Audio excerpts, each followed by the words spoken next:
You've seen the work we put in, day out, challenging myths, debunking old wives' tales, and rejecting poor breeding practices. We've dedicated years of research, study, and real-world experiences to perfect the art and science of breeding.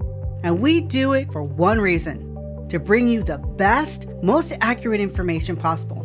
Because you know what? You deserve nothing less. But to keep this mission growing week after week, we need you. If you found value in the Bred to Perfection podcast, please take a moment to rate and review us. A 5-star rating and a quick comment might seem small, but every review helps us reach more breeders who need to hear the truth, who want to learn what it really takes to create, improve, and maintain top quality strains. This isn't just a podcast, it's a movement, and you are a vital part of it. If you believe in what we're doing, if you want to help others wake up and become better breeders, push this podcast to the top. Rate, review, and share. Together, we make a difference. Thank you for standing with us. Now, let's get to work. Entertaining, informative, and educational. Inspiring content that makes a difference. This is the Maximus Troy Publications Broadcasting Network. Join the Academy.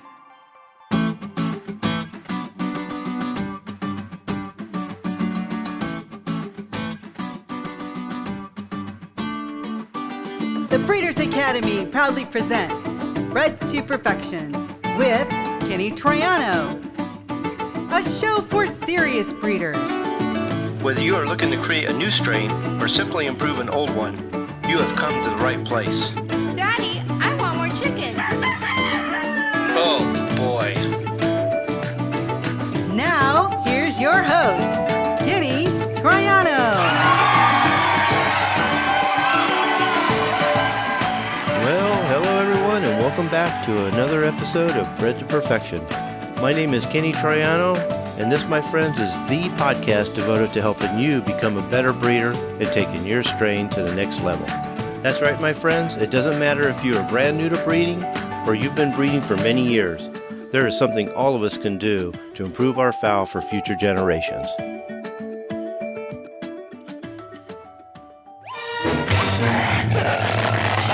Is there a doctor in the house? Is there a doctor in the house? I'm a doctor. What's up, Doc?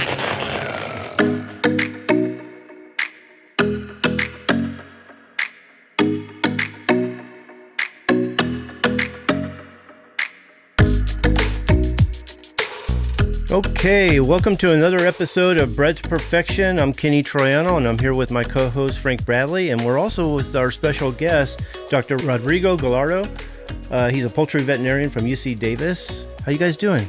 Good to see you. Hey, Doc. Doing good. How are you guys? Doing good. Yeah, this is going to be a really cool or really interesting talk because I think a lot of us, we understand the importance and the benefits of antibiotics and what it can do. In some ways, it can be a miracle drug, but some people tend to use it for the wrong reasons. So we're going to dive into the misuse and abuse of antibiotics and vaccinations and the consequences that we might see by doing this. Dr. Gallardo, do you want to talk about your program first before we get into it? Yes. Well, thanks for the opportunity for being here. We started a couple of years ago with the Game Fowl Wellness Program, which is a program in Southern California that teaches people or helps people that raises game fowl in order to prevent diseases. And also we provide information in terms of vaccination, antibiotic use, and all that good stuff that we like using, but sometimes we don't know how to. So this program is funded by USDA, particularly in order to prevent Newcastle disease virus, which is, as you guys know, highly contagious. And unfortunately, being a foreign animal disease, whenever it shows up here in the US, the only way of getting out of it is by euthanasia of the birds. So if we don't go to euthanasia, I mean, that's great, but we need to prevent for it. And that's why this program exists. Cool. How's it doing so far? Good. So we have close to 100 people enrolled, which is, I think, a very good number. We're still more than recruiting. We're now trying to provide the information. We have online seminars. We're also visiting people in order to sample their flocks and see what level of antibodies we have against Newcastle disease virus. try to teach on how to apply the vaccine, which sometimes is tricky, and then provide insights in terms of disease prevention. That's what we've been doing. And so far, it's been a good experience. Yeah, because when we were first promoting it, you had like what, 30 members or so and struggling just a little bit, but now you guys are doing pretty good. We were in the middle of COVID, you remember? Yeah, that's true too. It was pretty difficult. We set up meetings with people and sometimes nobody showed. But now, I mean, I think it's growing. We increased our team. We are 2 veterinarians now. Dr. Theodore Dirksen works in Southern California, myself, and then Alejandra, who is our administrator, but she's also studying veterinary medicine. So we'll have 3 veterinarians on staff. And then we have the help of several technicians that help us going to the premises and sampling birds. We're also starting something that probably will be good for some people, which is some sort of telemedicine. Like whenever I'm not there, right, because I live in Northern California, we can, communicate through an iPad and clarify certain questions or solve issues. So let's get into the topic. My experience is that this was quite a few years ago, was it seemed like I was running a hospital. I had so many sick birds. I had every medication on my shelf you could think of. It seemed like I was always pumping them with antibiotics or doing something with them, trying to cure them. And it never seemed to really fix them. They seemed to be chronic. It would seem to fix them for a short period and get back, or some of them would never come right. And it wasn't until my mentor came over and he said, Kenny, you can't raise chickens like this. This is not the way to create a strain. You're actually creating weak chickens and you're never going to get ahead of this game. You need to start culling and getting rid of those and start breeding to the healthy ones. And he went into my tack shed and basically threw every one of those medications into the trash in a way that broke them. And my first thought was, I was just thinking of the cost of having to replace them. And he just said, get rid of these medications, just breed them, cull the ones that are sick, and in time it'll get better. I wasn't even sure I was going in the right direction at first, because it seemed like at first half of them were sick. I had to cull. It seemed like I was culling more than I was keeping. And then each year it got better and better, to the point when now I don't have any sick chickens whatsoever. And I don't medicate, I don't worm them, I don't do anything. And I rarely have a sick chicken. When I do, I cull it. And it just seemed like, to me, the best way to go. What do you think of that kind of practice?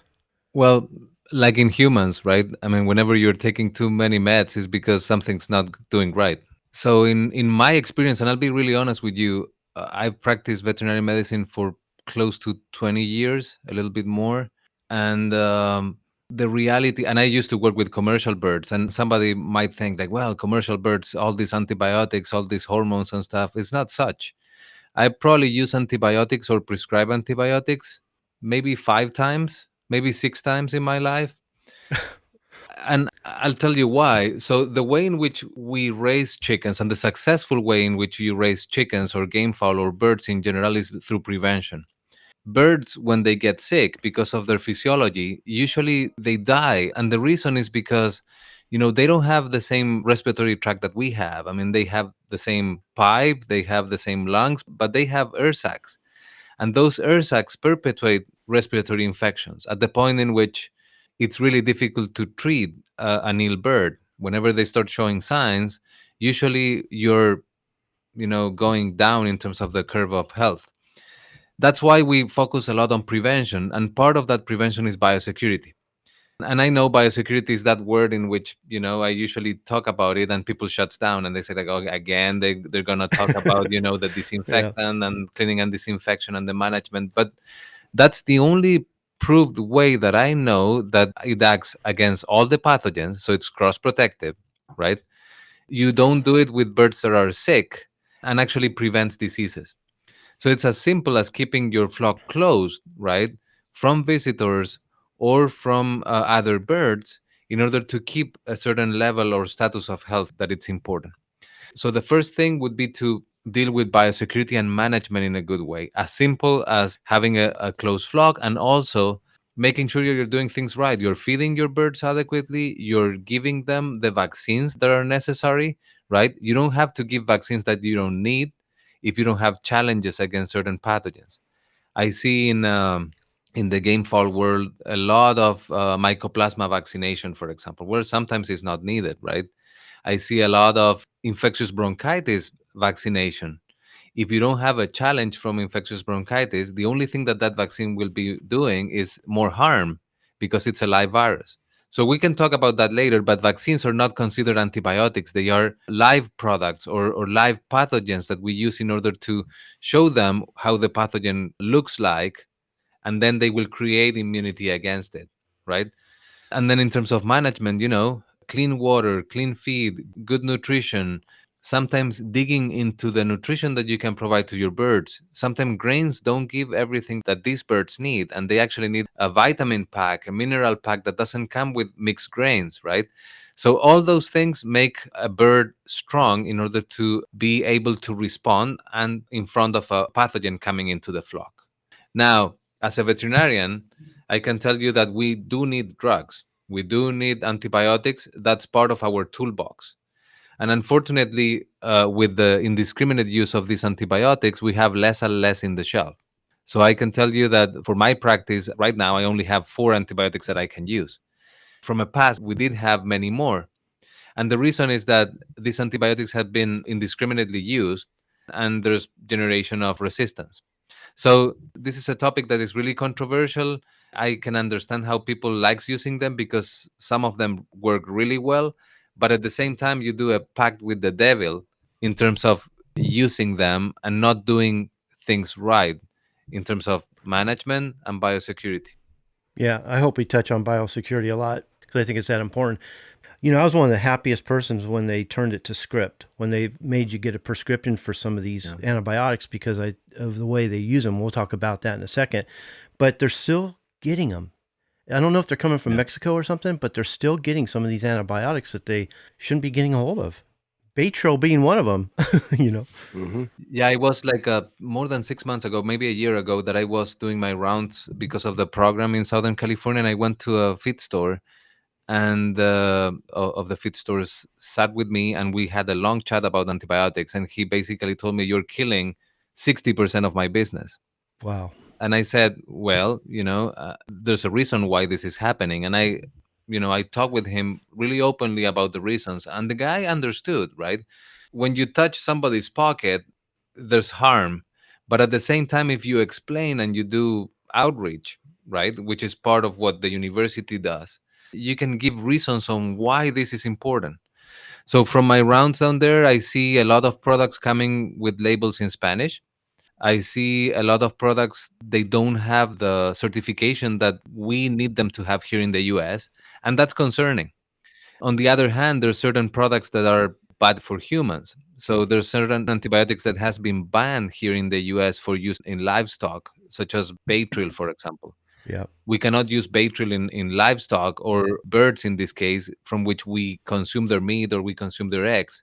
There's a real health issue behind that, and people doesn't really pay attention to that, and they just keep feeding them to their chickens, even if they are chickens that are providing eggs. So there's a food safety risk there too. I'm a firm believer that we as veterinarians need to get out and explain the population on what are the reasons on why we cannot use antibiotics indiscriminately. But unfortunately, there's not many like me, right? I mean, there's a lot of people that stay in their office behind the computer doing data work. And that's the problem if they are using it indiscriminately. Yeah. And I don't think you know it to the level that they may be doing that actually, because they're using antibiotics as a crutch. They're giving it, I've heard things like a storm's coming, so I'm going to go give my birds antibiotics to protect them. I've heard, and Frank brings this up a lot too, and he probably hears it more than I do, is they're giving baby chicks. Now, let me know if I'm wrong. I have a book that's very popular for game fowl and chicken owners. They even promote it, is giving baby chicks right out of the shell antibiotics. Yeah. And that was a practice that was used in the industry not long ago. And what you do basically is you cover or you mask up your management issues. So if you give them gentamicin at day of age with the Marek's disease vaccine, that will basically cure any possible infection in the yolk sac, and it will reduce your mortality, your first week mortality from 5%, which could be in a poorly run breeder flock, up to less than 1%.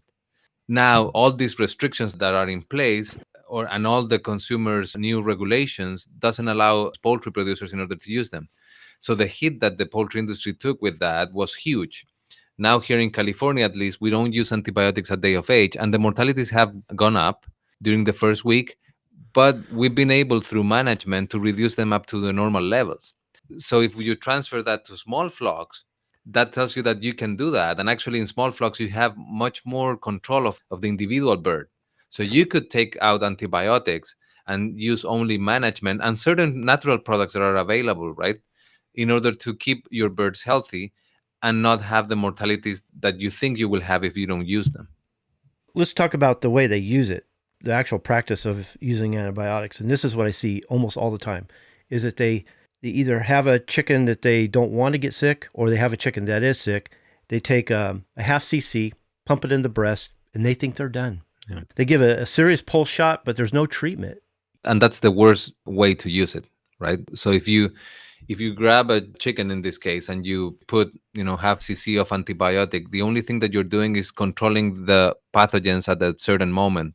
In order for an antibiotic to produce its job, you need to give it at the point in which you'll have a persistent concentration in the blood and in the tissues, in order for that antibiotic to be able to kill all the bacteria for a prolonged period of time, until the time in which you don't have more bacteria, right? If you give one time dose, what you're doing is killing the bacteria at that moment, and then the bacteria will start replicating or reproducing again, but you're selecting them. So the ones that didn't die with that shot will be stronger to the next shot, Yep. or will be stronger to the next time that those bugs will meet the antibacterial or the antibiotic. Yeah. So, of course, we go back to the same thing that I said before. We need more outreach. We need more people like you guys talking about these topics and basically explaining why antibiotics need to be used in a certain way. There's a science behind it. So we don't prescribe antibiotics for 3, 5, 7, or 10 days because we just wake up and we think that's the magic number that day. It's because of the severity of the infection. It's because of the pathogen that was detected. There's a lot of diagnosis that people in small flocks don't use, right? There's a lot of laboratories that provide services in terms of diagnosis of certain pathogens. They even tell you, when they isolate the bacteria, if the bacteria is sensitive or not to a certain antibiotic. So the decision of prescribing one or the other depends on the bacteria that was cultured in a laboratory and the antibiotic sensitivity that that bacteria showed. So it's not like we all have a clear eye and we look at the bird and we say like, oh, this is salmonella, we will use this antibiotic with this rhythm. No, right? Experience gives you a little bit of that, but usually you need to use a laboratory. So for example, our program, if we see birds that are poor doers, we'll collect samples, we'll send them to the lab, we'll get results for these people, and we will interpret those results and we will prescribe whatever needs to be prescribed. We will never prescribe antibiotics before sending samples to a lab. At least here in California, there's a lot of laboratory system. The laboratory system is pretty big. There's at least 4 labs across the state. In other states in the East Coast, same thing. They are willing to receive samples from small flocks because that's one of the ways in which we do surveillance. We know what's going on in the small flocks in order to protect the big flocks, right? But we need to work on that. We need to tell people how to proceed in a good way in terms of disease for these flocks. Yeah, I think you hit on something there. Is not only do they not understand the disease that they're dealing with, but they don't understand the right antibiotic, because there's a lot of different products out there. So they could be actually hurting things rather than helping things. And the other thing is also that antibiotics cannot be, they're not preventers of disease. So you cannot use them before you have an infection. What you're doing there is just depopulating all the good bacteria that that animal has, and then leaving the door open to other bacteria that are bad, so they can come and colonize that bird, and then those birds can get infected. That's the reason why after long antibiotic treatments in humans, you give them probiotics in order to populate populate the intestines in some cases, so those intestines don't get infected by campylobacter, by salmonella, by bad bacteria. The same happens with the respiratory tract. If we use tetracycline, which is probably the most used antibiotic in small flocks, they call it the yellow powder in some countries like Nicaragua, Central America, in which they raise a lot of game fowl. If you use it indiscriminately, that's what you will be doing. You will be just clearing all the good bacteria and leaving space for the coryzas, for the salmonellas, for the campylobacters to come and cause effects in your flocks. The other thing is that they don't treat viruses, right? So viruses are fairly different bugs that don't get cured by antibiotics. Antibiotics are strictly for bacteria, And there's different classifications of bacteria. You have the gram negatives, you have the gram positives, and certain antibiotics act only over gram negatives, others only over gram positives, and others have a broad spectrum. Now you take the decision on which one to use depending on the bacteria that was isolated, gram negative or gram positive, the risk in the population, right? And also the medical use antibiotics. You don't use antibiotics that are used in humans because you don't want to cause resistance in humans first. And then you worry about the animals. So there's a lot of things going on here, and a lot of information that needs to be provided to the audience. Going back, Kenny, to what you were saying a while ago about being happy when they required a prescription to get them, I was too. But the thing about it is, they only done it on the drenches to where you could do a mass number of chickens. I can go 5 minutes from me right now and buy any of the Tylan drugs that I want off the shelf. They're injectable. And we have people here just pulling it out of the bottle in high dosage, putting it in the water, mixing it up, and giving it to their chickens without knowing if that particular antibiotic will cure what their chickens are having issues with. Just like Doc said, they're using penicillin for a bacterial type infection. So they're using the wrong medicines for the wrong problems. Yep, I agree with you. There's a problem with so there's laws in place, but then there's a problem with how you control that people is basically doing what the law says. You can do that easily with big producers. It's really difficult to do it with small producers or small flocks.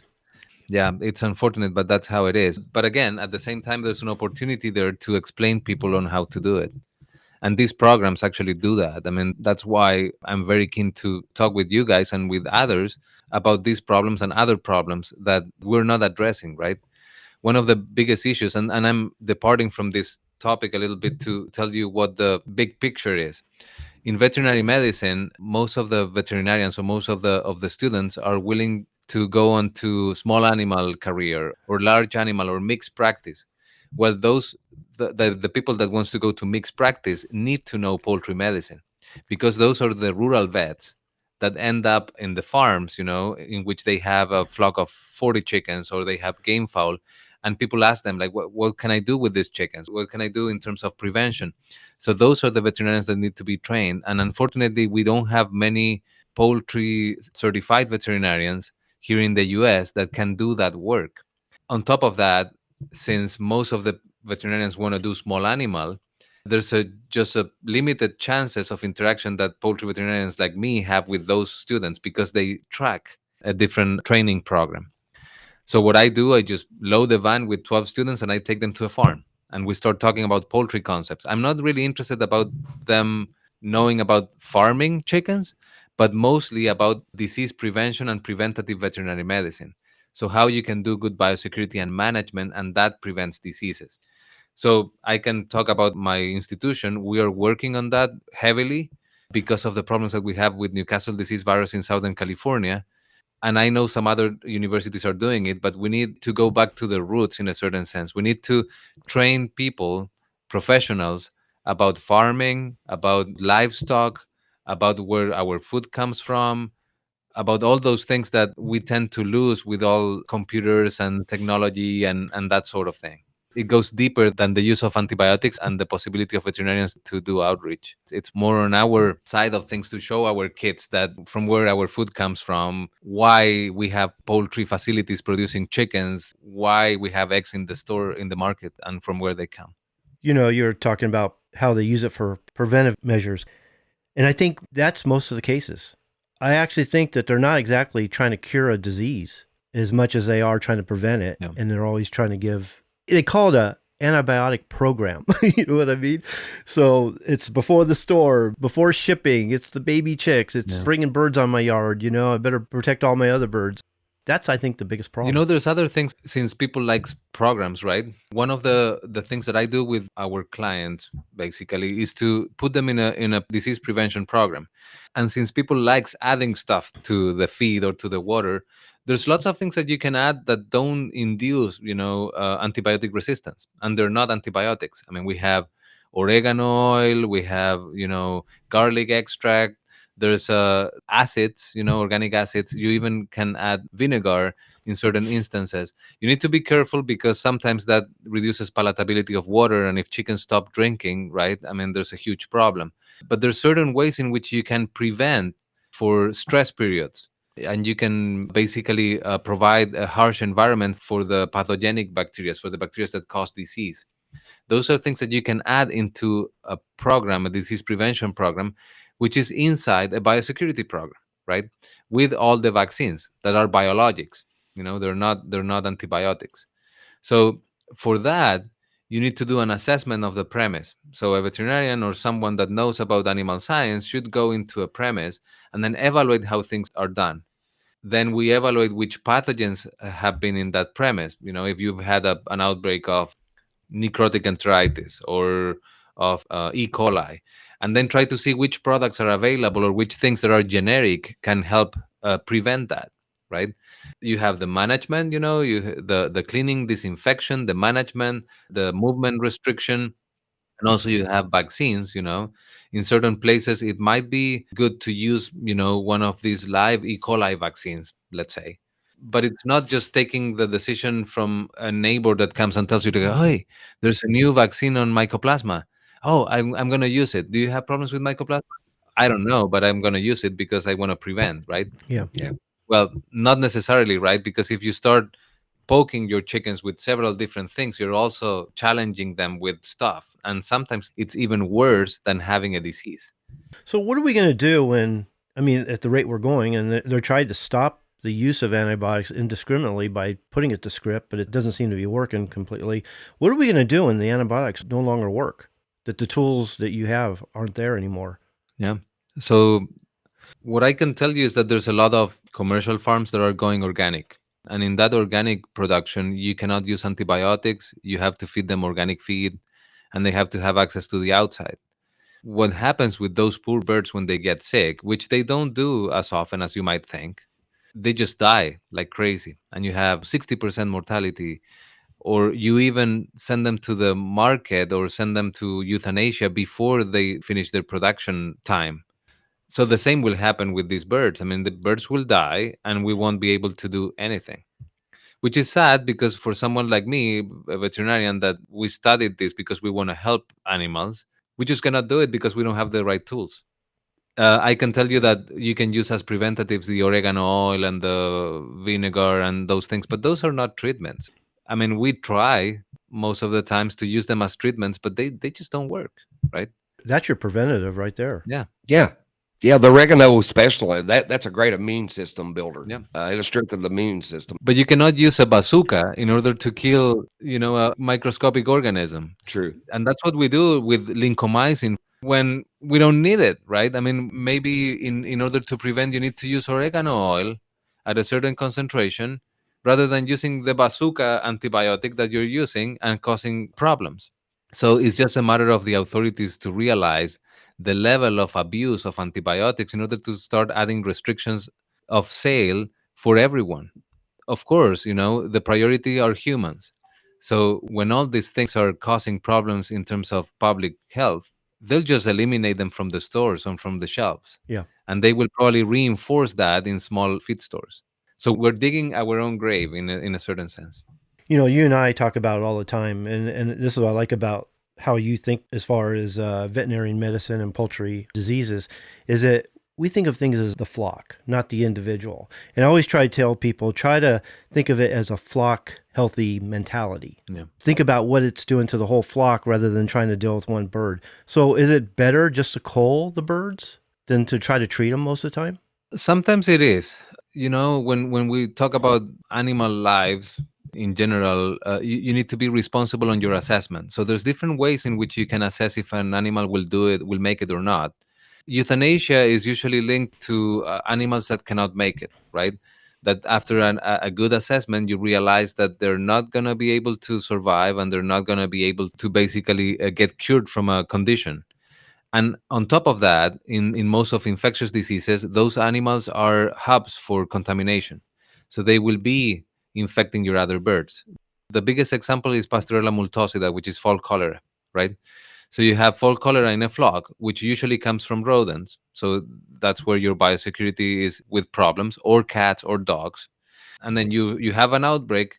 One animal is sick and is shedding so much bacteria that it's infecting all the rest of the flock.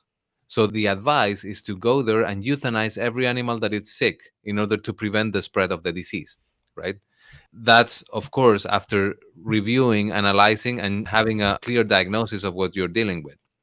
In general, what you said is really true. Like, we tend to think about birds in general as individuals, and that's not bad. I mean, it's not wrong in terms of the way in which humans socialize with animals.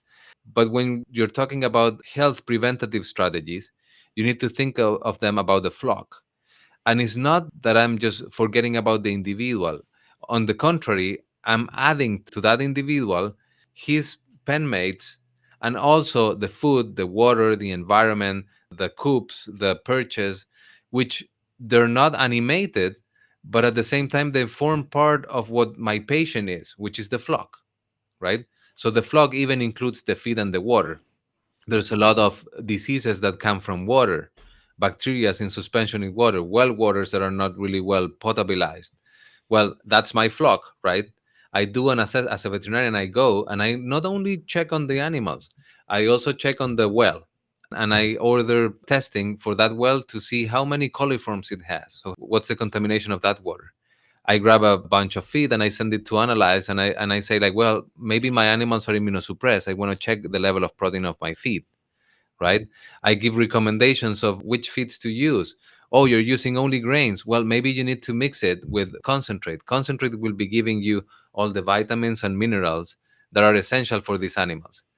If you think about diets, for example, usually diets for animals are corn, soy for birds. Corn and soy are deficient in essential amino acids for chickens, right? So we need to add that in a vitamin pack, in a mineral pack. So that's the flock concept, right? It's not that that animal is a poor doer, I will call it.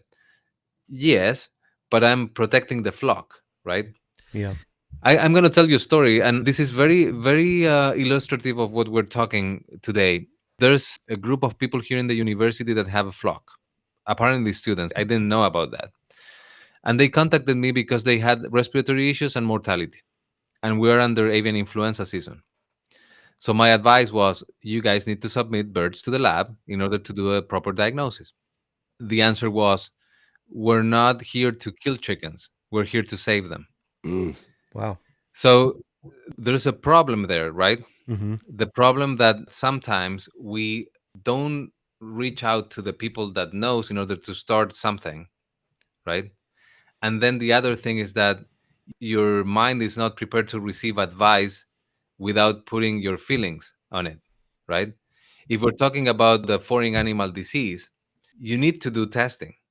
My response was, if you don't want to euthanize birds, swab them and send those swabs to the lab, right? So there's ways and ways to interact with people and to educate them, but sometimes people has this misconception about livestock veterinarians or people that works with production animals, in which the only thing that we want is money. No, we need to feed people. We want to feed people with good quality protein. At the same time, we want to work on good welfare and good behavior of those animals, and we want to give them the best life that they can so they can feed us, right? Some people is not willing to hear or to understand. So, you know, As a breeder, and this is what I tell my students, is when I have a disease or a sick bird, that's a weak link on my farm. oh yeah, Not only is it going to affect the other birds, but even if I can cure it, if I can treat it and get the disease whether I'm not seeing the symptoms anymore, it's still a weak link. And I'm going to produce more birds like that one. That bird's going to produce more sick birds or potentially sick birds. So I'm always telling them, anytime you have a sick, defective, or substandard bird, it's always best to cull it and cull it fast and then stay ahead of the game. I think we're getting into just what the doctor was talking about, though, Kenny. And I mean, you talk about this a lot. People's getting out of the functions of life as seeing chickens as livestock. They're looking at them as domestic pets, so to speak, Yeah. like cats and dogs. Right. So when it comes to culling, and we talk about this a lot, they don't want to do it. They can't do it. A lot of them has issues with that. And, that's something I know with me and Kenny growing up. I really had to work with, because I was there too. I didn't want to do the culling that I needed to do.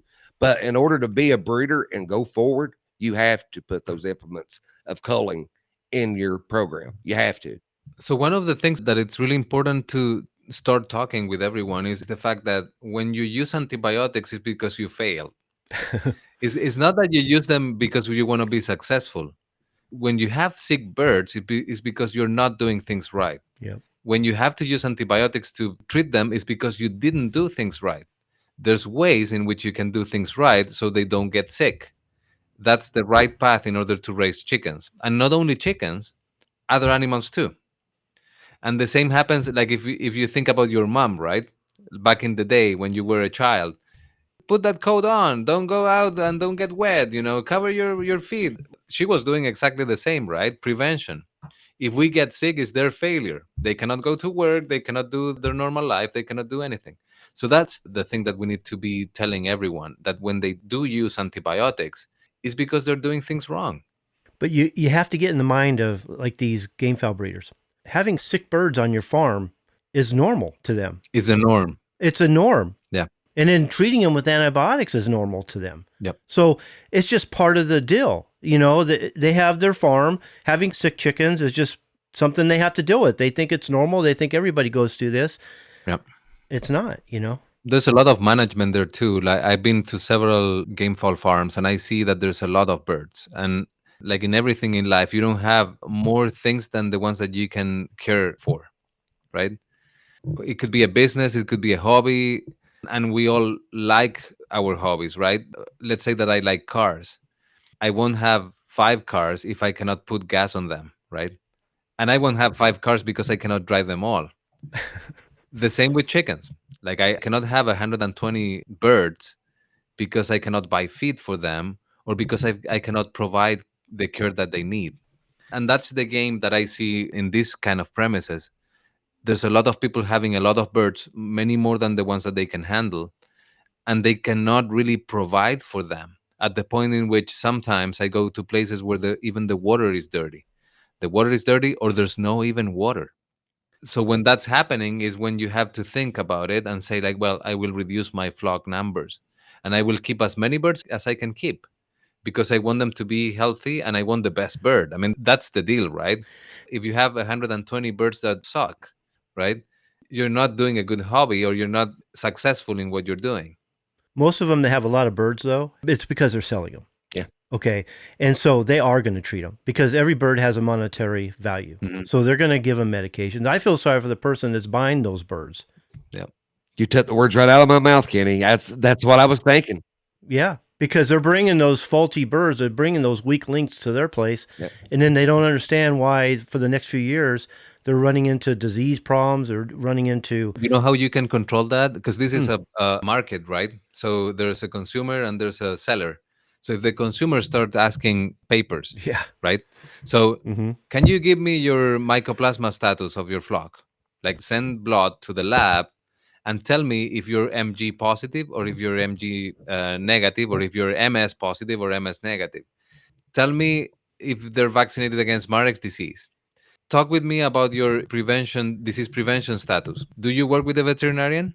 Those things are the ones that at the end, or even your pulorum status, right? Mm-hmm. I mean, we know that it's not that common. We know that in the commercial farms it's eradicated, but that will put people in check. Yep. And they will start doing things a little bit better than what they're doing it now. It's our fault as consumers sometimes, things that are going on. There's no big companies that are able to regulate this kind of business, right? So we as consumers need to regulate it and start asking stuff, start asking paperwork. That's what I've been telling everybody, is that we control that. Yep. As consumers, as the buyer of those birds, we can control that. We can dictate what they do and what they don't do. And if we don't demand it, then they're not going to be able to sell their birds. And I've had people call me and says that I'm ruining their business because these people are requesting or asking something that they shouldn't have to answer. They think that they should just come around their yard, buy the birds that they say they should buy, and then leave happily with their chickens. Yep. And then what they do is they call me and say, "What's going on with my chicken? I bought it from so and so, and now they're sick," instead of demanding those kind of things. So I've been preaching that for a long time, is that we control that. as buyers.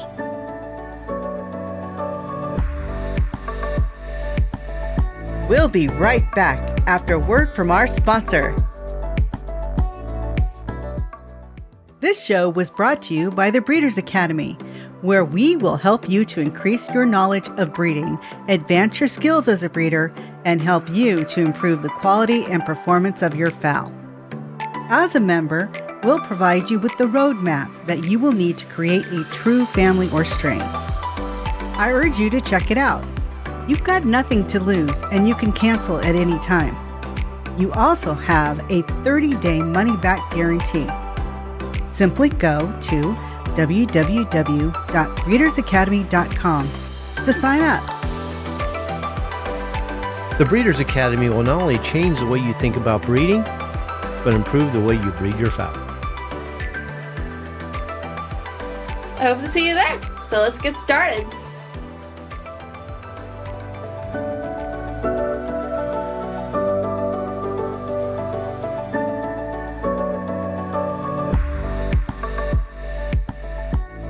So there's a producer here in California that sells to Tylan, I think. When I first met the guy, he wanted to join the program because he wanted to know about keeping a flock healthy and to have a certificate in order to say like, hey, my birds are healthy, they've been tested, right? I see that for people that trades with outside the US. I don't see it as much with people trading inside the US. And there's a lot of bird movement here in the US. Yeah. Like there's birds from Alabama to California, from California to Alabama every day, probably. Well, even the NPIP doesn't test for everything, right? No, but that's the first step, right? Yeah. So with NPIP, you open the door to all good things to a flock, right? I also understand that there's some people that doesn't want to deal with government, but NPIP is a really great program that allows you to trade internally. And that's a first step in order to do other things, like checking for other diseases or getting used to sampling, getting used to interact with the laboratory. Laboratories have in every state, in most of the states, have programs for small flocks. They won't rip you off with $1,000 of a bill. They will treat you really fairly, and the reason is that all those testings are subsidized by the government. We want to know what small flocks have. We want to be able to advise them. Like at least here in California, we work really closely with the lab, and whenever there's something that consumer or the guy that sends the birds wants to know, they put us in contact with him, either me or my colleague that works in extension. The same systems are created in other states. So we need to get more used to doing good health prevention and medicine in general. I know we're talking a lot about antibiotic use and the use of medications and stuff. And vaccinations is a huge one because there's a lot of people that are vaccinating, not just vaccinating for the prevalent diseases in their area, they're actually vaccinating for everything, thinking that they're covering all the possibilities. So what's happening to someone who's buying birds from these people who are vaccinating for everything and then bringing those birds on their yard, those vaccinated birds onto their yard? So when you buy birds, you buy everything that comes with the bird. Yep. Right?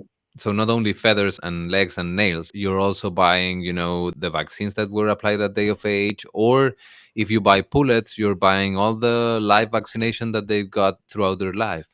One of the biggest problems that I hear around, other than the mycoplasma, is the ILT, the laryngotracheitis. So whenever you bring birds that are vaccinated against laryngotracheitis into a flock that is naive, you create a huge problem.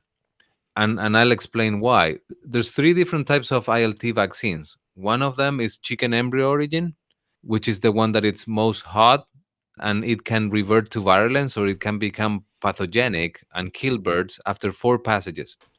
So it's just a matter of bringing a bird vaccinated with the chicken embryo origin ILT vaccine, and that vaccine to jump to 4 chickens in order to become pathogenic and start killing. The other vaccine is called CEO, so it's grown in chicken embryo culture, in a culture in cells. So that one, it takes 7 passages in order to become pathogenic. And then you have the recombinant vaccines, which are poorly protective, but at the same time, they're very safe. Those are extremely expensive. They are stored in liquid nitrogen, so they're not used in small flocks. So that leaves you with 2 vaccines. When do you vaccinate against ILT? When you live in a place where ILT is a problem, right? It might be a problem because you're close to a commercial premise and that commercial premise deals with ILT, or it might be a problem because you don't do things right. Yeah. So sometimes the solution is stopping the application of the vaccine. And how do you know that? Just assessing the environment. And then we go back to the idea of flock, not individual, right? So the flock, not only the flock, but also what it's in the surroundings of the flock. So if I have a client that has, 60 birds that lives close to a big commercial premise that is dealing with ILT, I might talk with the owner of that farm and tell him, like, when are you vaccinated against ILT? I need to know because I need to align with your vaccination program. It sounds irrational, right? Because that big producer won't like you because you have a small flock. But they're actually more open than what you might think because they don't want troubles. And they might even offer you vaccination at the time in which you are vaccinating. On the contrary, so another example is IBV, infectious bronchitis. So infectious bronchitis usually exists where there are chickens. And most of the times, the problems are self inflicted when you use a lot of vaccines or when you use live vaccines in small flocks. If you don't have issues against IBV, why to use it, right? Now, there's vaccines that are Newcastle IBV combined. Are those good vaccines? They're terrible. I've been actually telling the people in the industry not to use it for different reasons than for small flocks. In small flocks, usually you need NDV. If you are in places like Southern California, you don't need IBV.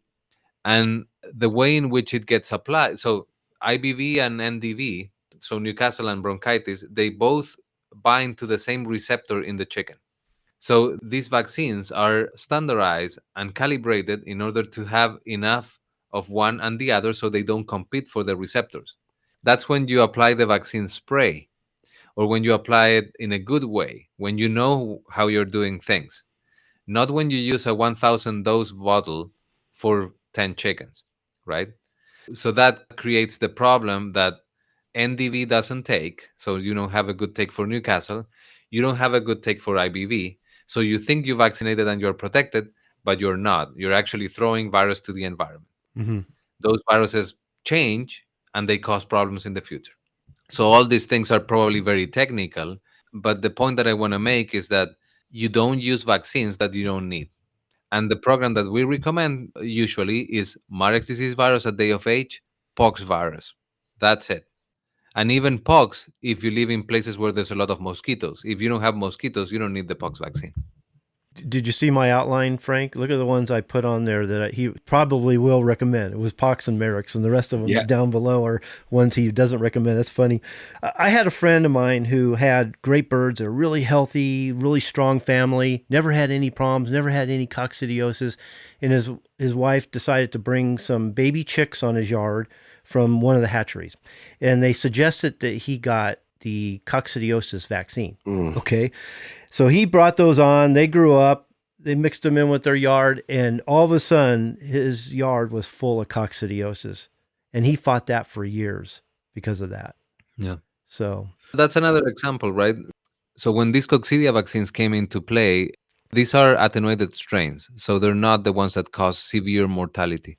But you're talking that even with that, producers had huge losses because if you don't have the good conditions, coccidia needs to cycle at least 4 times before leaving immunity.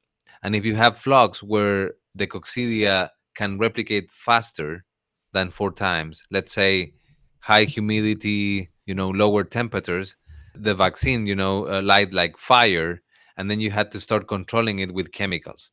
So then there's other problems, like for example here in California, which is in Northern California, which is very dry. So you apply the vaccine and the vaccine doesn't take. The protozoa dies pretty quick because it's very dry. So the industry, what is using now is just a combination between vaccine and chemicals in order to make it work. And actually, what you're doing with vaccination is seeding the environment. So you're making sure you're displacing all the bad coccidia in the environment for coccidias that they will be protected by the immunity generated by the vaccine or by the chemicals. So there's a lot of breaks. Even in these places where you have a lot of control conditions, in small flocks it's even worse because you don't control everything. You don't control the humidity, you don't control the temperature. you have the perfect scenario for producing a problem. So that's why I don't really recommend coccidia vaccines in small flocks unless there's a way of controlling all the conditions, which is very difficult. Yeah. Frank, you have any more questions? I mean, I have a huge outline, and Dr. Gallardo is pretty much covering everything. It's like he was going off the outline, really. I was taking, I was like, how great is this, But he hit the nail on the head. I mean, really, we didn't even have to ask him any questions. I could have took a break because you were covering everything, man. Me and Kenny try to put an emphasis on, when people's going to get their seed fowl or the brood fowl from another breeder, we try to put an importance on that. Just how important is it for them to ask the questions, what are your chickens vaccinated for, before they take them back, mix them in with their chickens, of course. Yeah. Well, that's really important, right? I mean, it's just like when you buy a car and you need to know, if it has all-wheel drive or not. What's the source of the car? Does it have a warranty? Stuff like that. Even more important with live animals. And there's a lot about being a good neighbor too. And that's something that I also try to tell everybody that I interact with. It's not just your flock, right? It's your neighbor's flock or whoever interacts with you. Because if your birds get sick, most likely your neighbor's birds will get sick, because if they get sick, you won't have good biosecurity, right? It's kind of like the perfect storm, right? One of the things that you have to ask someone that you're buying birds from is the status of their breeders. As simple as that. So it's so simple to send samples to a lab. Like, you pay $20 and then you can get the full screening of, antibodies against viruses, bacteria. You can get information about the status of mycoplasma. You can get information about the ILT status. You can get information about pullorum status. So those are diseases that really cause you troubles if you have them in a naive flock. You have to think that you're not only buying the bird because it's pretty. You have other birds. You have your own flock that might suffer from a pretty bird that was sick. It's like buying a Ferrari, right? You buy the Ferrari because it's beautiful, if you have the money, of course. But then you have to pay in order to service that car. And each service will rip you off. So there's a lot of decisions that you take, and you have to take them with perspective, because you need to think about the whole premise, the flock, not the individual. So what I would suggest, as I said before, vaccination status, right? So all the vaccines that were applied since the bird hatched. Hopefully some sort of veterinary certificate. And that might be difficult to get, but at the same time, NPIP will do a portion of that. So NPIP status, like buy from certified NPIP breeders. If you're unsure about the mycoplasma status, ask for mycoplasma testing. Now, don't get freaked out if they're MS positive, because most of the flocks are MS positive, but MG is different, right?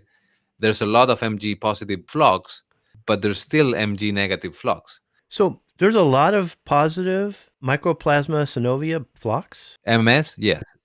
MS is endemic in the US, I would say, in layers at least. Commercial layers are almost all positive to Mycoplasma synovia, not for MG. Now, MG is a different beast in a certain sense because it causes a lot of problems. What everybody talks about, CRD, for example. Yeah. It's difficult, and people started vaccinating a lot, actually, more than what I would like to see. It's better to just keep it out than start vaccinating, because that will make all your birds positive, right? Yeah. And you won't be able to differentiate between vaccine and MG negative, and MG positive from the field. And there's a huge difference between one or the other. So it depends on, there's a risk in everything you do, right? In life, in general. Depending on how prepared you are, you can deal better with one risk or the other. You don't want to jeopardize your flock because of bringing a bird from where you don't have enough information. At least you need to get good information in order to tell this guy afterwards, like, hey, you didn't tell me that they were MG positive. If you can prevent that, doing the testing before. There's a lot of people out there that believe that everybody has mycoplasma. Yes. MG. Yes. They just think it's common and they just accept it that way. Where I would be freaked out if I got it on my yard. You know what I mean? Oh, yeah. It's more common in different areas. Yes. Coryza's another one. They think everybody has coryza too. Everybody vaccinates for it. Mm-hmm. I would say out of, and this is just off the top of my head, I guess, people in this area itself, I would say a good at least three quarter either has it or has vaccinated for it. So, what's the vaccination program that they use for coryza? Do you know? I don't know. No, I don't know because I don't do that. So, what do you guys think they do? They don't do nothing. Antibiotics, pretty much. Okay. No, I thought they do have a vaccination program. I don't know what they're using. Oh, yeah, they do. Yeah. So they probably apply one vaccine on the life of the chickens. But it's a Yeah. non-virus vaccine. Yeah, it's a killed vaccine, a white product. Yes. So, and this is, vaccines are part of the vaccination program. So basically, there's some vaccines that you can apply one time in the life of the chickens and they will protect forever. There's others that if you apply it once, they don't do anything.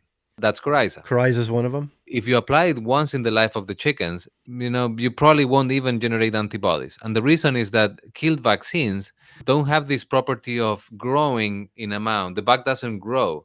So basically, the amount that you put is not enough in order to generate immunity in one exposure.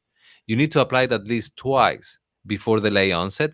And then if you have continuous problems, you might even look into apply it again in long-lived birds. So it's not surprising to see programs in which people tells me like, hey, have you vaccinated against Newcastle? I ask, and they say yes. How long ago? Oh no, when they were 1 day of age, right? Newcastle is one of those vaccines in which you need to apply in places where it's really hot. You need to apply it every 3 months or even more than that. In places that are dangerous, like you need to apply it twice a year. And you need to apply it well, because if you apply it one time poorly, that won't protect you. So there's a lot of things in terms of vaccination that need to be revised. I mean, which vaccines to apply, which vaccines not to apply, and how to apply them. Exactly the same as antibiotics. It's not that 3 days a shot is equivalent to a 10-day treatment. Some vaccines need 2 doses, some vaccines needs 3 doses, some vaccines need only 1 dose. You're being generous because you're saying 3 shots for antibiotics. They're not doing 3 shots. They're doing 1 shot in the breast. That's what I've seen. Yeah. I've been in this a long time, and they've been doing that for a long time. That's nothing new. That's how they do it. So what happens when if you go to a farm that is vaccinating for coryza, and let's say they're even doing it right, and you buy a bird and you bring it to your yard, then what? Is that a problem there? So if you have coryza in the flock, that means that your birds got sick and they recovered.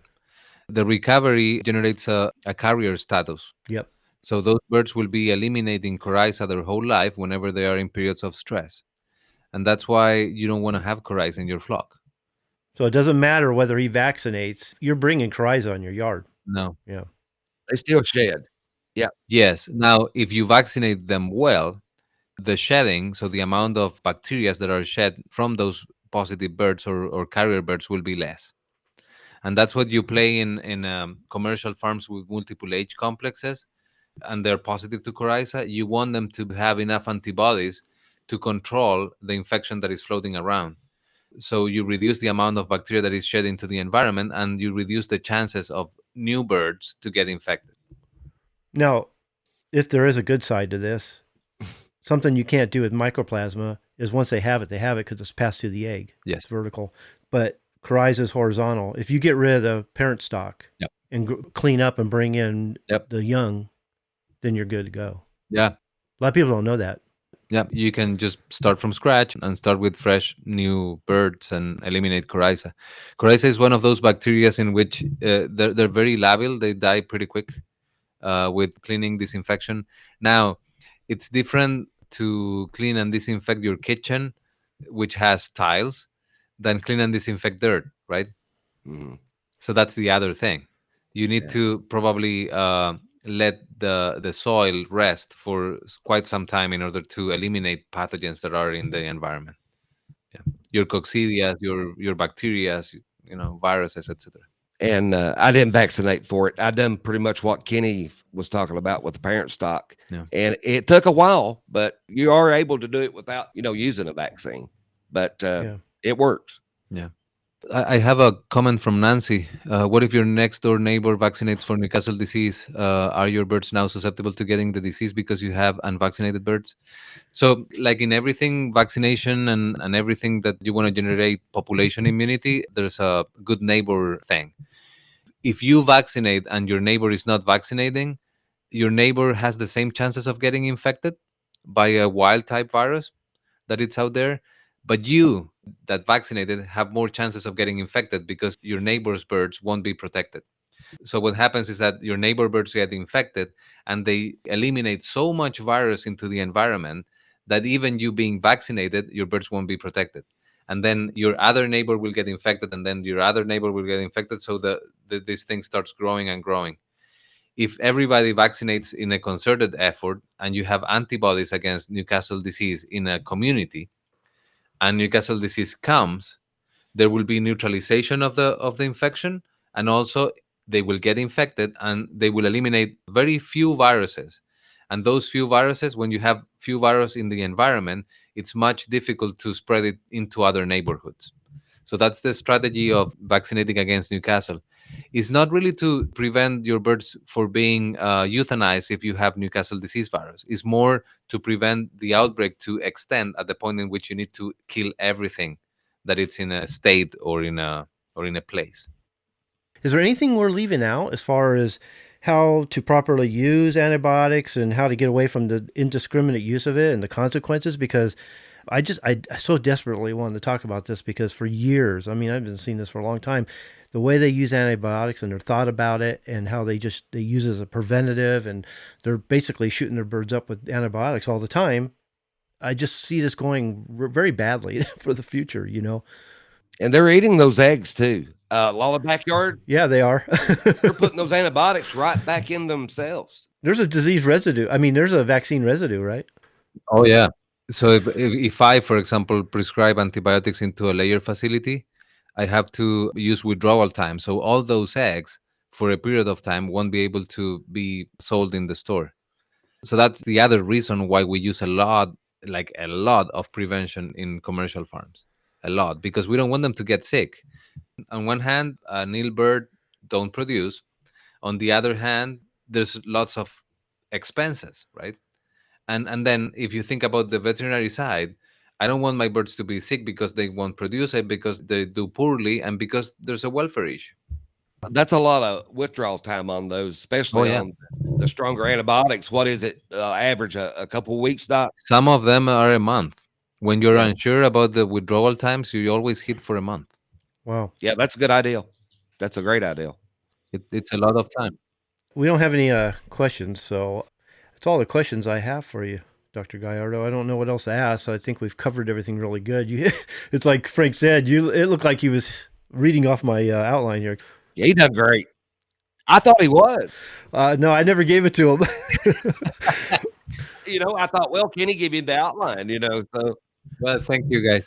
It's like, well, he covered that. He covered that. I just That's skipping awesome. through this thing. So I didn't know. I wasn't sure I was in the show at all. I'll tell you the truth. yeah, he done great. He done great. But I really thought Kenny, I'd give you the outline. I really did. No, I really did. did. That's great. That's great. No. Thank you guys. It's been fun. I mean, it's always fun to come here and talk with you. So I appreciate the invitation and I appreciate being here. We love having you. Yeah. Awesome. He's going to come on real soon again. We're going to talk about parasites, probably tackle like internal parasites, especially worms, because that's a topic that is just as controversial as antibiotics, is worming your birds. Oh, yeah. If not more. So I really want to dive into that. And then we'll maybe do another show. No, we will do another show on external parasites. So, because we've covered a lot of topics, within the year or two that we've been doing this. And I think we've covered most of the diseases. I keep telling them, if you have anything you want to talk about, just let me know, because I love having you on and you're really educating the members and our followers. And they really enjoy the information from you because they feel like it comes from a reliable source. It's coming from a poultry veterinarian. Awesome. Happy to do it. Yeah. I see it as part of my job. I mean, I think there's a lot of people that needs this information. Well, I know you do other fowl, other breeds of chickens, commercial industry too. But I know the game fowl community really wants to thank you for what you're doing for the game fowl. That's you're the first that's actually dove in, been a veterinarian, and it's dove in to the game fowl side of things. We're not used to this sort of spoiling us, so to speak. Yeah. Yeah. Thank you. Yeah. So it's really good. Thank you. Happy to do it.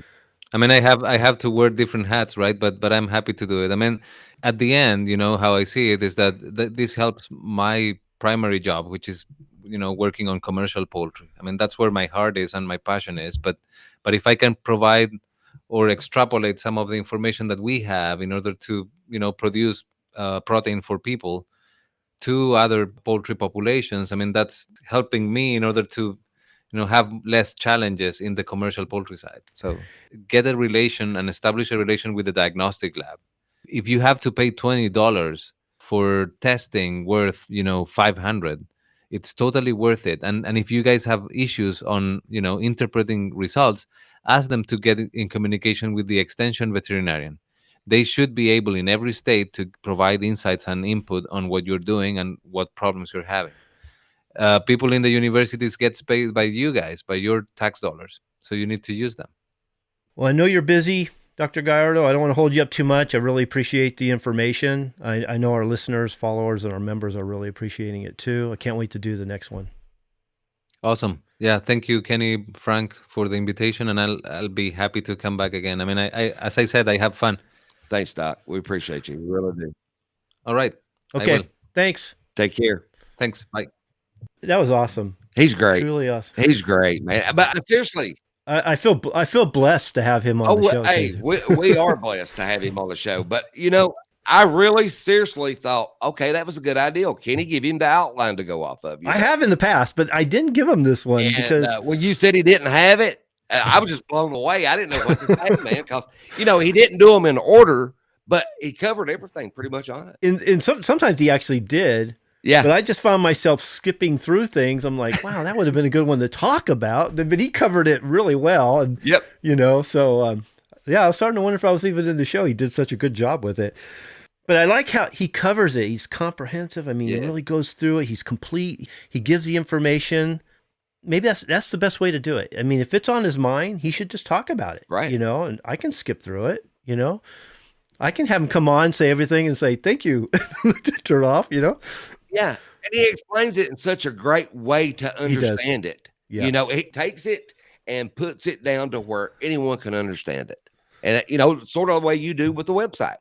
Because I tell you this, with the online classes, if anybody had ever took a online class on any of these top medicines or antibiotics or even diseases, you'd pull your hair out. You wouldn't understand basically what he's talking about, but he does a great job of explaining it so everybody understands it. He's great. Yeah, that's a good way of saying it. I guess the final lessons, and I was going to go over it with him, but like you said, he did such a good job explaining them. Because what I like to do with him, and you might have noticed it, is I have my outline, and he'll talk about it. Mm-hmm. And he may cover treatments, he may cover symptoms, but a lot of times when I get to that part of the outline, I'll usually say, okay, I know we talked about it, but let's cover it all in this section. That kind of thing. And sometimes I kind of make him repeat himself or maybe be a little repetitious. And sometimes I feel bad about that too, but I just feel it's so important to make sure we combine them in certain sections too. I think he understands that.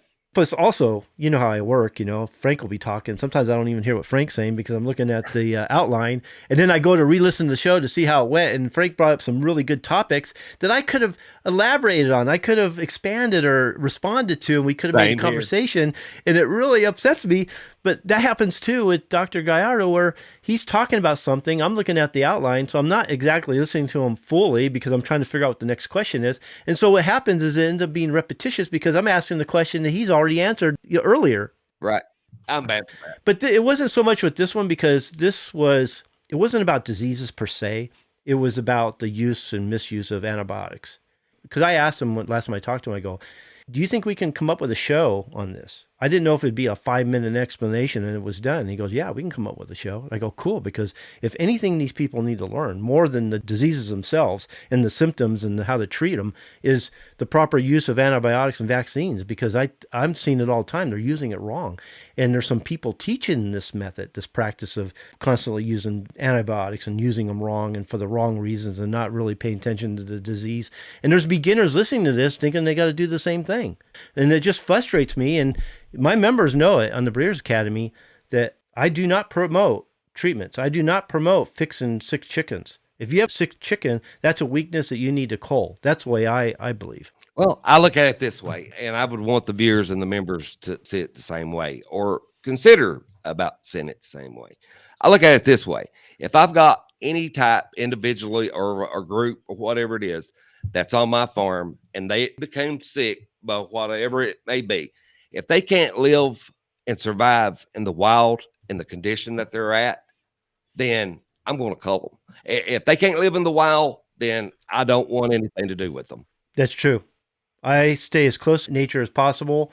And I do. I just look at sick chickens as a weakness, and I will not perpetuate offspring from that particular bird.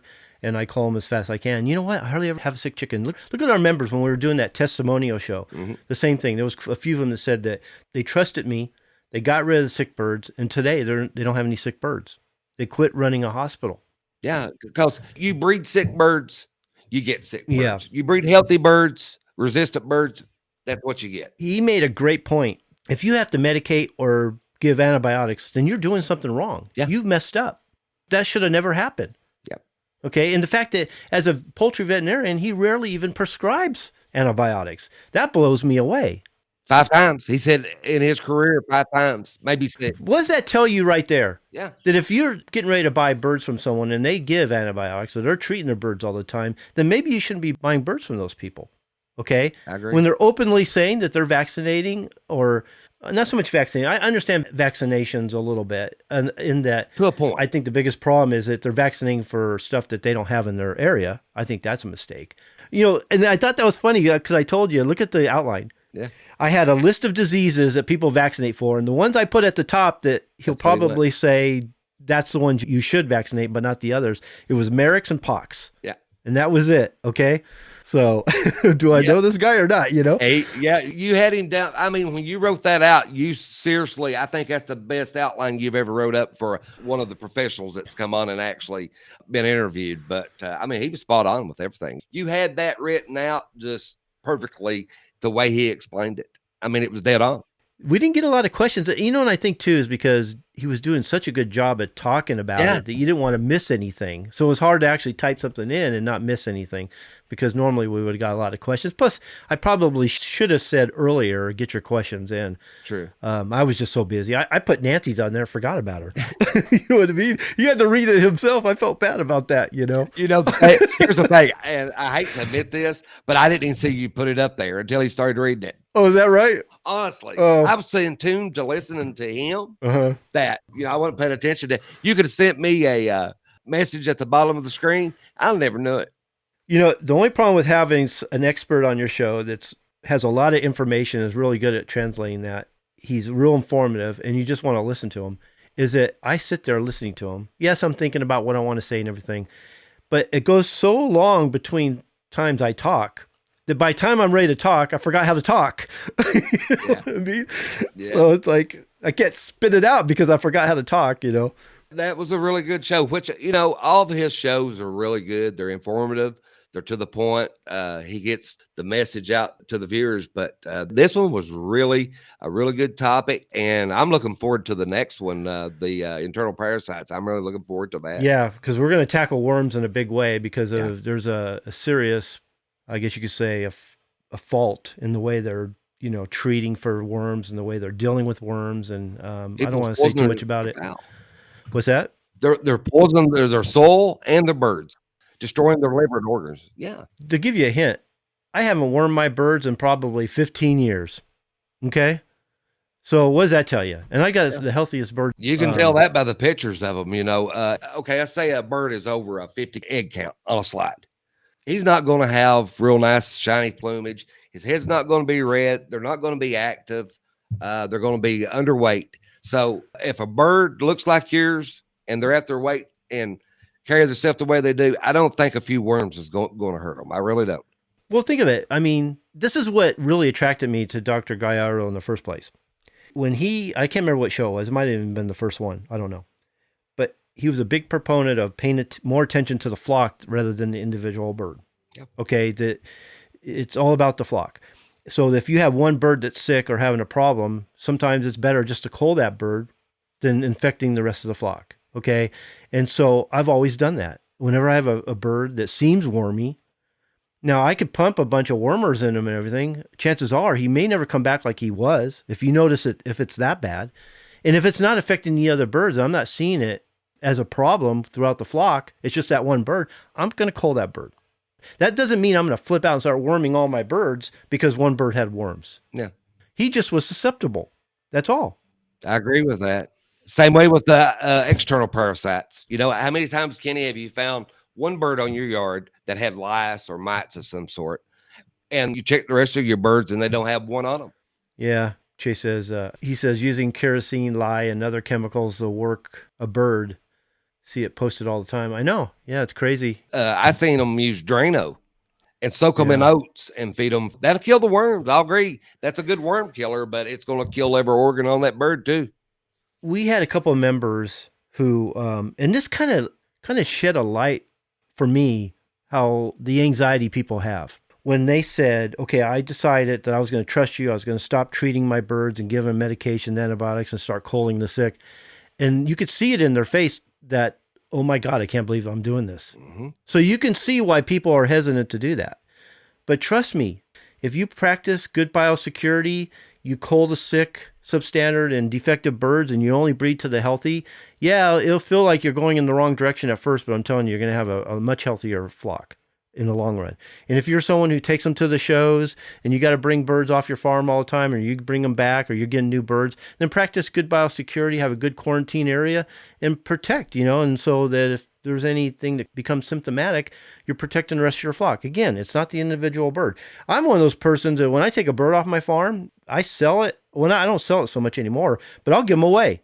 I'll get rid of them. Okay. If I go to a show, those birds are never coming back. Once they leave my farm, they're never coming back to my farm ever. I don't take that kind of chance. Me and you have spoken of this many times, and I've told you different times. There's not a bird in this world that I would trade for all of my flock. One bird for all those. So really, that's what you're doing. If you're not doing good biosecurity, if you're not doing the quarantine for at least a month on that bird to make sure it's not going to get sick on you, you're trying to trade that one bird for your whole flock. Because if you bring that bird home, put him in with your flock, and he does have a disease, the first time his immune system gets down, then you're going to see a rapid case that you don't want to have anything to do with. It's going to go through your birds, and some of those are pretty bad. They could be curable, but they're still, you don't want it in your flock. Yeah, most of the diseases on your yard are ones you brought in, actually. Right. Dead Game says, I haven't seen worms since I stopped using dog food many years ago. I do not worm either. See? Well, I wouldn't use dog food anyways, but yeah. Well, here's the thing. I haven't seen worms since I stopped. That's the best part. Stop using them. Yeah. So, yeah. Right. And he doesn't worm them either. I did too. I think all of us at some point has done the dog food, cat food. I used to. I was there years ago. I did it too. I don't believe in using other formulas, other feeds that were formulated for other animals in my feed. My feed these days are pretty simple. My formula, mine is too. It's pretty simple. Mine is too. It's not pretty. It's not Skittles. It doesn't look like, oh, that's beautiful feed, Formula that I create called the Maximus feed. It didn't have game fowl feed in, but it had racing pigeon mix in it. It had the pellet in it. It had some corn, not oats, but wheat and things like that, and sunflower seeds. Even had a little calf manna. I've had a number of nutritionists look at it, and they liked it. I've used it. Because what it was something that a lot of people can't afford to buy 2 ton or a ton of feed from a mill, okay? And so we needed to come up with something that would satisfy their needs, that they could get off the shelf. So they could go buy the bags off the shelf, and then they put their feed together, but it wasn't gamecock feed because I wanted to get away from the gamecock feed. I never did feel that was any good.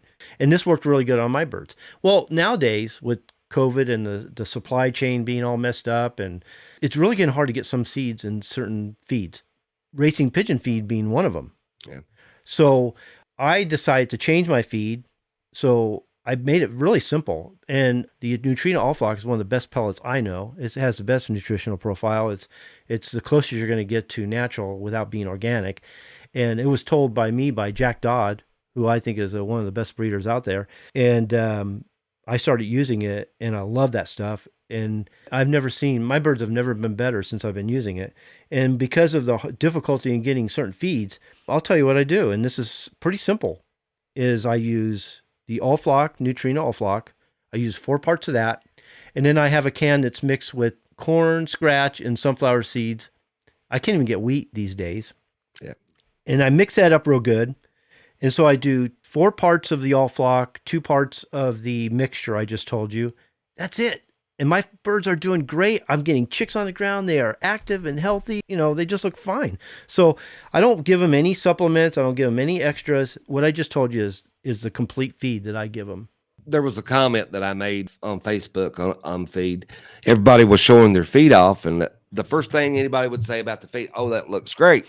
They want it to look good to them, but the main thing is educate yourself on what each grain does, how much they need on a daily basis. That's really where your feed comes into that point at. And, basically what each grain does. But a lot of people, as long as it looks good, it don't matter what it's got in it. As long as it's colorful and it looks good. That's why they like the Gamecock feeds. Yeah. I don't think they're, I think the Gamecock feeds are highly deficient nutritionally. And they're that way because of the money. They don't want to put nothing in it that's going to raise the price of making it. They want it as cheap as possible. As far as feeding is concerned, if you're providing a really good feed, like I think all flock is, the Neutrino all flock it's an awesome feed. Okay. You don't need a lot of supplements. You don't need a lot of additives. You don't need to add all this other stuff. Provide the feed that I told you. It's a fairly cheap way to go considering the other stuff that's out there. Give them a good grit and you're good to go. I don't give them any supplements whatsoever anymore. And they're doing great. They feel good. They're active and everything. The only thing that I give as far as a supplement is oregano. I use some acid. Well, that's in oregano. the feed now. They actually put that in the all flock. Yeah. The Neutrino. I should get stock from them. I advertise them so much. I might as well get them to pay me for it, But you're right. So, it is. And man, when you open those bags up, that oregano hits you, you're like, whoa, I can't go to like, it's like, Mamma Mia. Oh my God. I can't go to these Italian places and eat anymore because you smell that oregano. And the first thing that comes to my mind is chicken feed. It's like I'm eating chicken feed. Yeah. So let's talk about a few lessons that I hope you learn by listening to us and Dr. Gallardo. And hopefully maybe give these lessons some thought. Maybe it'll help you with your birds, helping with your breeding, help you raise healthier fowl and get away from all these medications and antibiotics and maybe even some of the vaccinations. I have them listed here. You can't improve or create a strain if you're running a hospital. I firmly believe that. So that would mean getting rid of all those medications, vaccinations, and antibiotics. You'll find that by breeding for resistance over time, you're going to get better. It's not the medications that are making your fowl better. It's actually the selection. I look at sickness as a genetic weakness because if you're breeding to a sick bird, you're actually going to produce more like them. And it's always better to breed for disease resistance. Some people are against that. Some people says it's non-existent, but I've been doing it. The story I told Dr. Gallardo in the beginning was how I did it. I mean, it was tough for me. I was scared. I was scared like some of these other guys where I had a lot of sick chickens. I just thought it was normal. I thought if you're going to have chickens, you're going to be dealing with disease. And then I made sure I had all the not the vaccination so much, but the medications and the antibiotics on my shelf to make sure I was covered. Okay. And then he went, I couldn't tell you how many there were, but it seemed like he's just tossing one at a time into the trash can. I could hear him breaking and everything. That's a lot of money. For a few years, it was tough. Now, my members, they said they did what I did, what I told them to do, and they sound like they got it done quicker. Couple years. Like there was a couple of them said within a couple of years, they were good to go. Well, it took me a little longer than that. Maybe I had it worse than they did. But to this day, I don't really have sick chickens. I mean, once in a very blue moon, I might have something, but I just cull it. I think at that time, too, you had probably more strains than they did. I think the ones that were saying that they were covered within a couple of years was just focusing on one strain, where back then at that time, you probably had more than one strain at that time. Oh, I had all kinds. I had like, I had a lot of like hundreds of birds, and I don't think I had strains at that time. I thought I did, but they were just mixed everything. Oh, it was insane.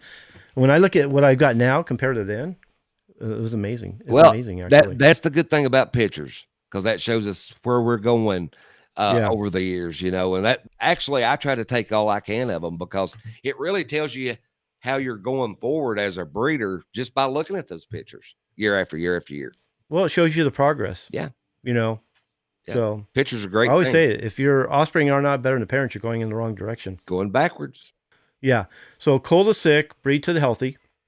Only medicate or vaccinate if absolutely necessary or as a last resort, which for me is never. Okay. And then practice good biosecurity. That's a must. Biosecurity is so important. It is. And him and I, Dr. Gallardo and myself, I think that was one of the first shows we did was biosecurity. But I'll tell you, I'll revisit that over and over again in each show we do with him. I'll revisit that again as another show. That's how important it is. It is. And when we were talking to our members recently, when we were doing the testimonial videos, they took to heart what we said about biosecurity in such a way that they're scared to death to go to other farms now. Mm-hmm.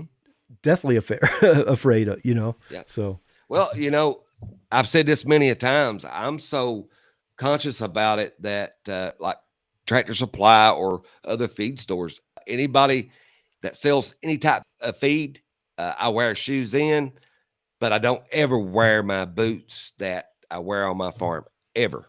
I disinfect them when I go in, I disinfect when I go out, but I never wear those boots out to the feed store. I always got a pair of Crocs that I use to go into the feed store, and that way I can just take and every so often stick them down in a bucket of Clorox water or disinfect it, kill everything on them, and then I'm good to go for a little bit longer, but never the boots that I wear on my actual farm.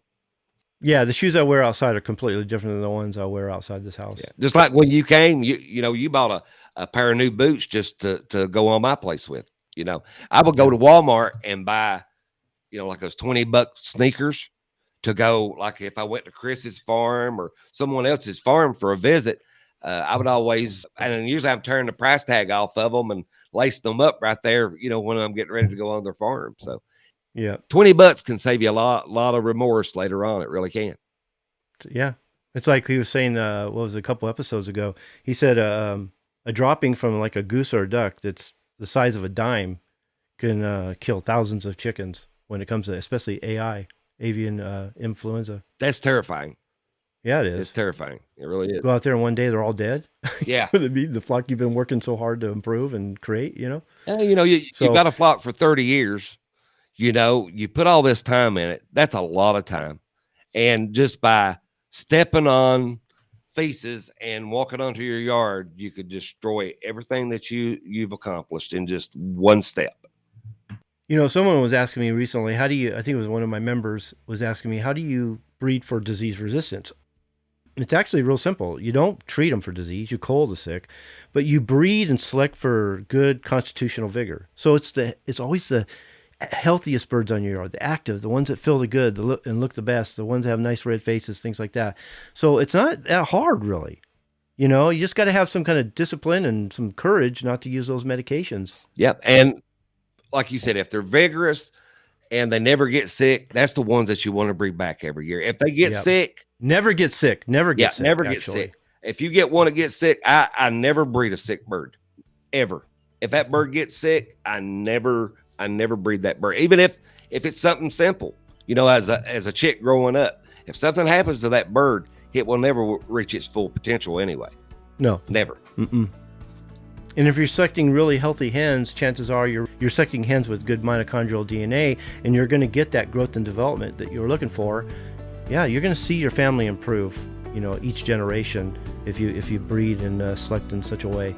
If you don't, you're always going to be fighting disease. Frank, I have nothing else to talk about, so I guess we should wrap up the show. We're airing 45 minutes, so I didn't even realize it'd been that long. I really hadn't. It's flying by. So we've always said we want to do hour shows. I don't think we're capable of doing hour shows. No. It's just No. I'm enjoying like what we're doing now. I'm enjoying the conversation. It's great. To tell you the truth, because we're satisfying our need as far as teaching with the Master's Class video series. Those are great. Those are good. Those are good. Me and Kenny actually get to talk about important stuff. Stuff that we can on the live show. That's funny itself, but it's like we're sitting in our kitchen having a conversation pretty much, teaching while people watch. So it's great. It really is. I love them. Yeah. Okay, you guys, we'll see you guys next week. See you there. Don't miss it. See you Thursday, guys. Thanks, Frank. Thank you, Kenny.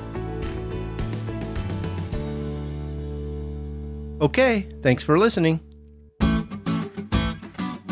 Yes, thank you again for joining us on the Bred to Perfection podcast show.